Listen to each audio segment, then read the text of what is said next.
Good morning, children. Previously, we discussed about the founder of Gupta Empire, important rulers like Chandragupta I, Samudragupta, and Chandragupta II. In meeting, also, we discussed about the extra questions. Today, we will continue this lesson, the administration, and further social condition, economic condition of Gupta Empire. Undoubtedly, we know that Gupta Empire was a well established, well famous, and well prosperous. The king was all powerful, but he ensured the welfare and happiness of the people. That is the main point over here, that the king always thought about the welfare of the people. He was not self-centered. He was thinking about the people's condition. He had a council of ministers like Mantri, Sachiv, Sandhi, Vigrahik, Mahasenapati. These were the ministers who advised the king and assisted the king in his work. But the king was not bound to accept. In every administration we have studied that he was being assisted by council of ministers and advised by them, but it was not bound on the king to accept the advice. It's up to the king to take the decision. The empire was divided into provinces known as Bhuktis or Desh. They were governed by Uparika Maharaj or Bhogpati. Please underline it, children. That Bhuktis or Desh were governed by Uparika Maharaj or Bhogpati. Mostly princes were appointed to these posts. Sometimes other capable and wise persons were also appointed on this post. The provinces were divided into Vishyas. Their head was Vishyapatis. Means the Vishyas were the provinces which was looked after by Vishyapatis. Now, as the empire was very big, it was divided into different sections and different officials were appointed there to look after the work. They were held by four men, non-governmental committee. The village administration was looked after by village headmen, which was called Gramyak, and the Gram Panchayat was there to look after the needs of villages. Gupta ruler had a well-organized army with elephants, chariots, cavalry, and foot soldiers. Foot soldiers, infantry. That means the soldiers which used to work on foot. Besides it, they were having military leaders known as Samans who supplied troops to the king whenever needed. Please underline it, children. This is very important for you that the military leaders were called Samans. And what was their work? To supply the troops to the king. To supply the troops, the soldiers to the king whenever the king demanded. Right? Next, we come to social condition. People obviously were happy and prosperous because the king used to think about them. Joint family system that time was very much prevalent. Condition of women was not so bad, but it became worse during the later Gupta period. Child marriage had also started. Education was limited to the upper class families that time because caste system was very much there. Celebration of festivals and animal fighting were the chief sources of entertainment. Still in South India, you will see that animal fighting. In even in foreign countries, also the bullfighting, that is the source of entertainment still now. Economic condition. Interstate trade flourished. Interstate means between states. Trade was carried on by land and river routes. Important places like Peshawar, Pakistan, which is now in Pakistan, Mathura, Kaushambi, which is in Uttar Pradesh, Tamralpati, Bengal, Bharuk, Kutch, Gujarat, and Ujjain in Madhya Pradesh were all connected by roads. The rivers, namely Ganga, Brahmaputra, Kaveri, Krishna, Godavari, provided waterways. India's important export items were pearl, diamond, precious stones, garments, ivory products, means the products which is made out of the teeth of elephant. Indigo, Neil.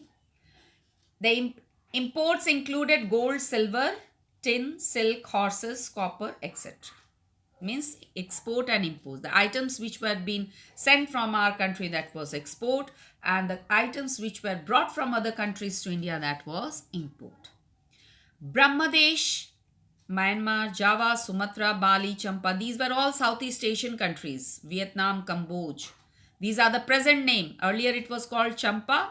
Now it is called, present name is Vietnam. Cambodia. Now it is called Cambodia. These are some of the countries where we had a foreign trade. So mainly Southeast Asian countries. Agriculture was the main occupation of the people. Farmers were the owners of land. For providing irrigation facilities, wells, tanks, canals were constructed. The main crops were wheat, rice, pulses, barley, sugarcane, cotton, jute, vegetables, etc. Taxation remained the main source of revenue. Please underline, you will get a question like that. What was the main source of revenue? Taxation in the form of tax. Next is your religion. Now, during this period, the king and the most of the people were the followers of Vaishnavism and Shaivism, Vishnu and Shiva. They were the followers of Buddhism and Jainism as well. There was no conflict among them. They all lived harmoniously, means peacefully. In a peaceful condition they used to live.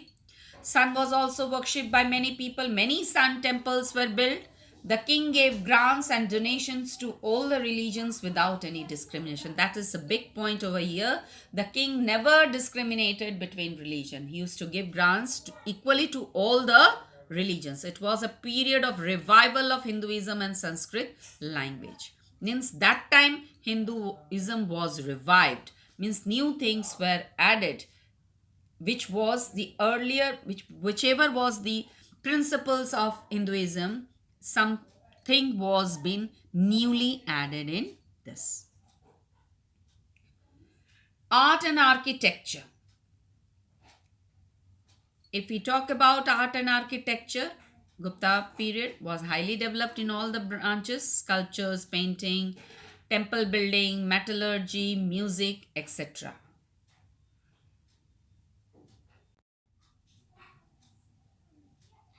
Now here is metallurgy, this word. Let me explain this word, metallurgy.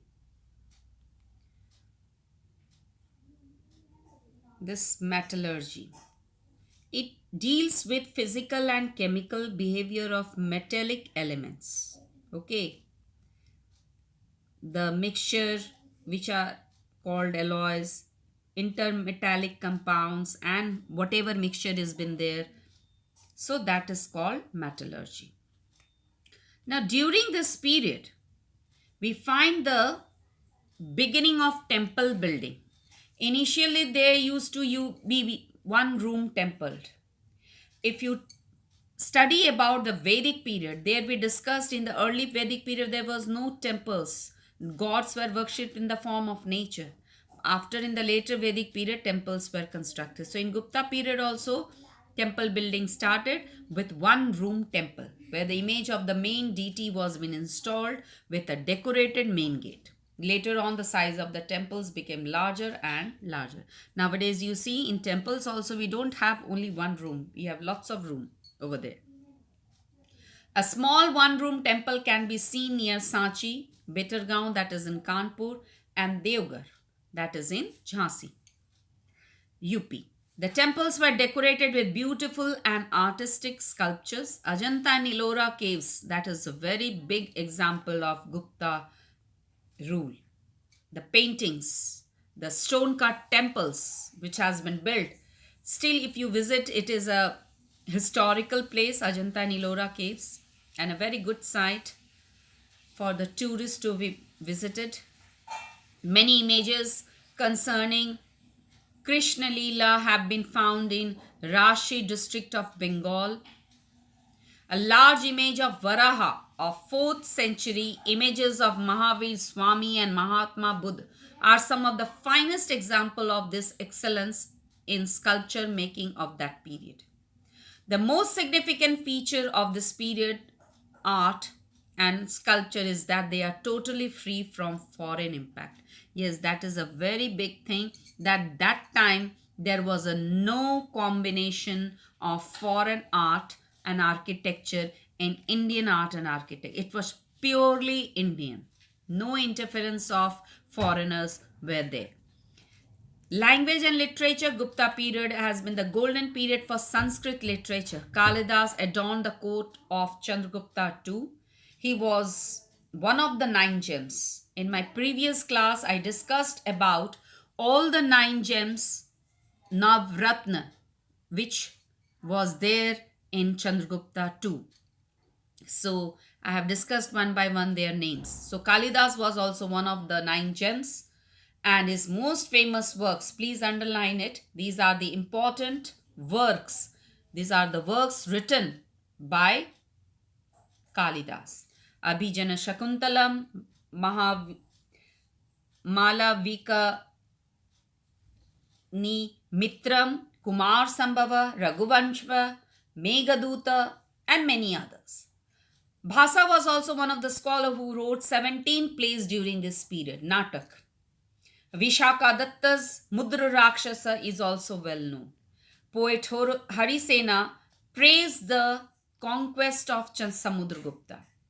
Allahabad Prashishti, Pandit Vishnu Sharma's work of Panchatantra, is a famous collection of tales with moral teaching. If you go through Panchatantra, lots of moral teachings and moral things we come to know from this.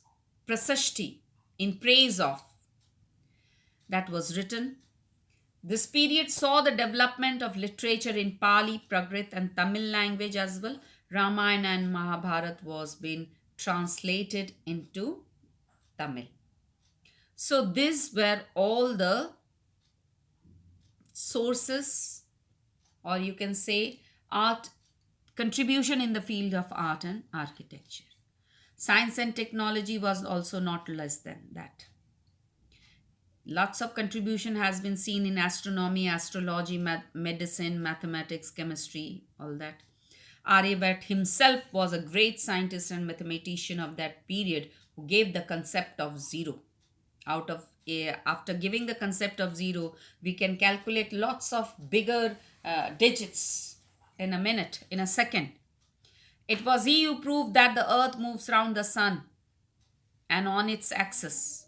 That means a rotation round the sun on its axis. It was given by Aryabhat. He had also written a book, Aryabhatyam, on mathematics. Please underline it.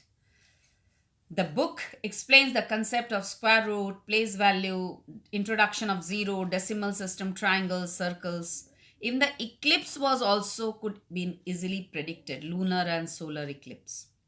Charak, a physician, wrote Charak Samhita, and Sushrat, a surgeon, wrote Sushrat Samhita. Please underline it. These are the books written by physician and also surgeon. Their contribution in the field of medical science is very, very significant. Nagarjuna was a famous scholar of chemistry. He was the person who gave this iron pillar at Mehrauli, and still it has not been rusted till today. You can see this composition of alloy is such a fine example of iron technology of Gupta period. It has set an example for us, and it shows that in Gupta period also tremendous development, tremendous progress took place in the field of science and technology, and that's why this period is called a golden period. It is called a golden age, you can say, of ancient India. It is due to the establishment of political peace, unity, and order that this is also one of the reasons behind that Gupta period is called the golden age of ancient India.